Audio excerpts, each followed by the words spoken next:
নমস্কার বন্ধুরা, ফাইনালি দেখো আমি চলে এসেছি এখন পায়রাকে স্নান করানোর জন্য। এই দেখো পায়রা স্নান করার জন্য রেডি হয়ে বসে আছে, গরমে ওরাও বিরক্ত হয়ে আছে। দেখো কি সুন্দর স্নান করছে, দেখো দেখো সঙ্গে বেবি আছে।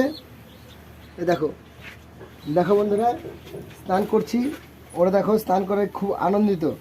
দেখো ডানা মেলে দিচ্ছে, দেখো দেখো দেখো দেখো বন্ধুরা, দেখো কি সুন্দর ফোয়ারার মতো জল হচ্ছে। দেখো দেখো ওরা খুব এনজয় করছে। দেখো দেখো দেখো এ বসে গেছে এনজয়। দেখো দেখো দেখো বন্ধুরা, দেখো দেখো আর এখন প্রচুর রোদ্রে তাপ উঠেছে, 40 থেকে 42 ডিগ্রি তাপমাত্রা। এখন এদেরকে স্নানের জল না দিলে এরা সানস্ট্রোক করবে, অসুস্থ হয়ে যাবে। দেখো দেখো এরা কি মজা নিচ্ছে। দেখো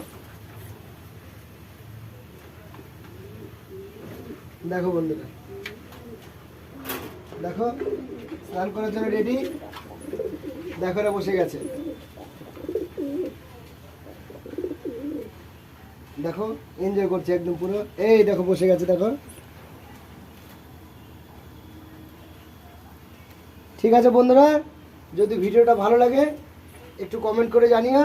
তোমরা কমেন্ট করলে আমার ভিডিও করতে ভালো লাগবে।